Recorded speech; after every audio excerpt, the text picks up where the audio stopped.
Labadiena, mėlyjei mūsų puslapio skaitytojai, tęsime kelionę po Lietuvos viešbučius bei restoranus, ir šiandieną užsukome į Kauną ir netrukus pagalbinsime restorano viešbučio Svarstyklės šeimininkę Danguolę. Labadiena, Danguolė. Sveiki. Labai trumpas ir glaustas klausimas. Kokias paslaugas siūlo jūsų viešbutis restoranas Svarstyklės? Kaip ir buvo svajonė mūsų visą laiką teikti daug paslaugų, tai yra paslaugų ir pramogų tokį kompleksą įkurti. Ir jau keletas metų mes papildėm savo restorano pagrindinės paslaugas ir apgyvendinimu, taip pat poilsių saunoje.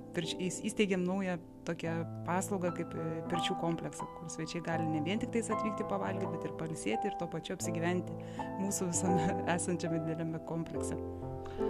Kiek svečių gali talpinti jūsų restoranas? Restoranas yra padalintas į 3 zonas, taip pat dar yra labai didelė terasa. Visame restorane gali tilpti maždaug apie 120-200 žmonių, priklauso nuo tai, kokio pobūdžio yra aptarnavimas. O lauko terasa, kada vasarą atsidaro, tai mes galim tarnauti net iki 500 svečių. Dabar galbūt trumpai apie jūsų virtuvę.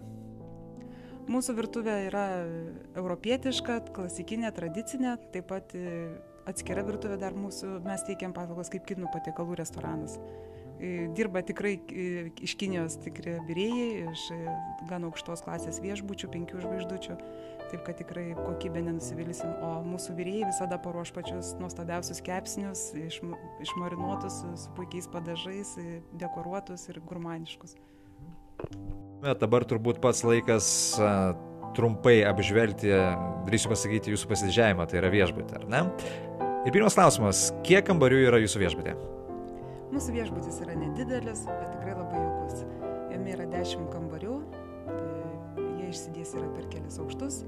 Viršutinėme aukšte yra liuksai 4, apatiniame aukšte yra 6 kambariai, iš jų 5 standartiniai kambariai ir dar 1 pagerintos klasės. Ir kiekvienas iš šitų kambarių kažką tai atspindi, ar ne? Gal trumpai apie tai?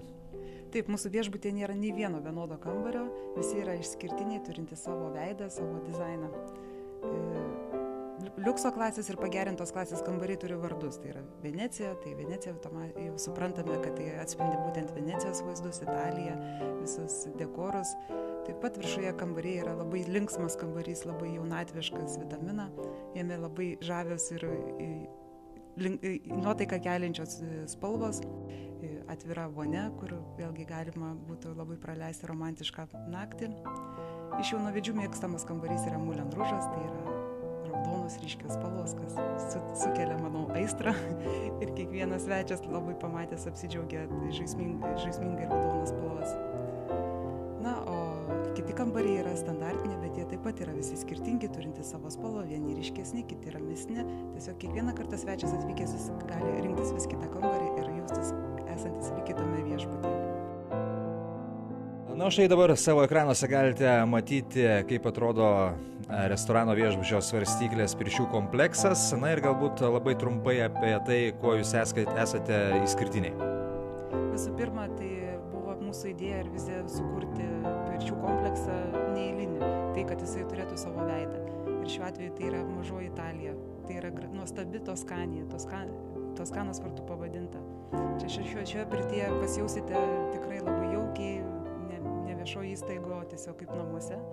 Mūsų pirčių kompleksą sudaro 3 pirtis, tai yra sauna tradiciška sausa karšta, kita sauna yra garinė, yra ne turkiška pirtis, o garinė su žadyto akmenimis, kas labai gerą poveikį duoda būtent sveikatai.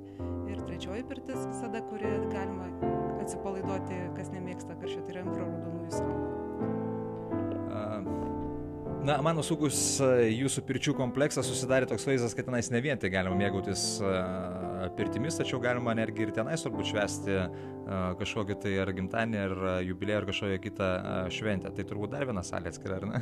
Ne, tai yra bendroje zonoje, tiesiog yra šiek tiek atskirtoje vietoje, yra mini banketinė salytė su minkštasoliais, dideliu stalu, kur galima būtų švęsti gimtadienį ar vardadienį, krikštynas, labai populiarų mergvakaris ar bernvakaris, arba taip tiesiog su draugais susibėgus į kompaniją iki kokių 15 žmonių ir pavakarieniauti, ir atsipalaiduoti, ir muzikos paklausyti, ir pašokti, ir tuo pačiu pirtyse pabūti.